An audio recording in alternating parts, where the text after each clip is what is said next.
నిజామాబాద్ జిల్లా ఎడపల్లి మండలం జానకంపేట గ్రామంలో గత శివరాత్రి రోజున ఈత చెట్ల మధ్యన వెలిసిన నంది ఈశ్వర విగ్రహాలను సందర్శించడానికి శ్రీ మంగి రాములు మహారాజ్ విచ్చేశారు.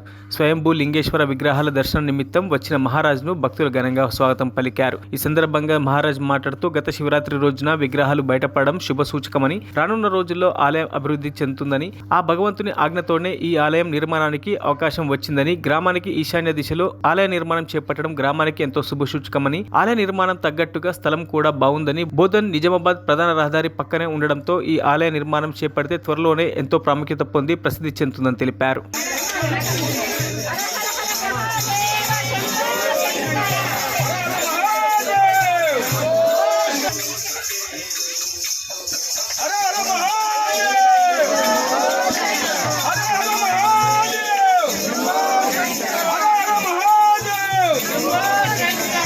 మళ్ళీ 3 గంటలు 3:30 నుంచి మళ్ళీ గుడి తీస్తారు. ఇప్పటిదాకా అంత సంస్కారం జరుగుతూ ఉండాలి కాబట్టి జాగాలో ఎలాంటి దోషం లేకుండా చేసే ఆయన గ్రామ అభివృద్ధి కమిటీకి చెప్పడం చేయడం, మరి దాన్ని అందరూ కూడా చూసి దర్శించుకొని మరి శివరాత్రికి కూడా అన్నదానం చేస్తున్నాం.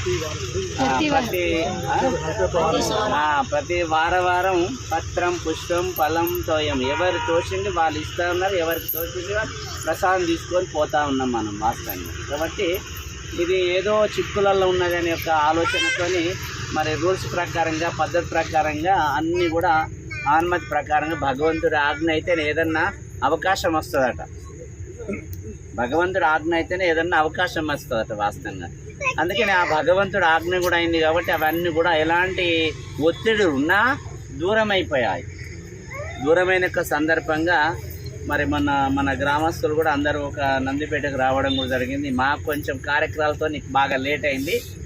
మరి ఈ సమయంలో ఇక్కడ ఒక ఆలయం నిర్మాణం ఏ విధంగా చేస్తే బాగుంటుంది, ఎలా ఉంటే మంచిగా ఉంటుంది ఒక ఆలోచన ప్రకారంగా మనందరినీ ఒక స్థాయి మీదకి తెచ్చిన, ఒక స్టేజ్ మీద తెచ్చిన వాళ్ళందరూ అభివృద్ధి కమిటీ స్త్రీలు పురుషులు అందరం ఇక్కడ కలిసి మనం డిస్కషన్ అంటే మాట్లాడుకుంటున్నాం ఏం చేస్తే బాగుంటుంది. నేను ఇందాక అడిగాను ఎంత పొడవు ఎంత అంటే 87 ఫీట్ల వెడల్పు 87 పొడవు అంతేనా? సరే 87 ఏమో అన్నావు. 87 ఇది ఎంతనో ఇది 105 ఇట్లా పొడవు పడమట తూర్పు పడమట 105 మనకు అవకాశం కూడా ఉన్నది కాబట్టి 87 108 రైట్ క్లియర్ ఉన్నది. అది మనకు భగవంతుడు అవకాశం ఇక్కడ జాగా భూమి అనేది మన అందరి యొక్క అందుబాటులో ఉన్నది కాబట్టి ఇక్కడ మనకు కావాల్సింది ఏంటంటే ఇప్పుడు ప్రయత్నం చేయవలసింది శాస్త్రాన్ని అనుసరించడం, సాధించడం, నియమనిష్టలు చేయడం కొంత మనందరి భాగం. కానీ దానికి తగ్గట్టుగా ఒక శాస్త్రం అనేది, ఒక వేదం అనేది, ఒక పద్ధతి అనేది ఉన్నది కాబట్టి దీనికి ఎవరు కావాలా? ఇంజనీర్ కావాలి. భూమి బాగున్నది, ఏ చోట బాగా కడితే బాగుంటుందని మా ఆలోచన చెప్పడం మా భాగం.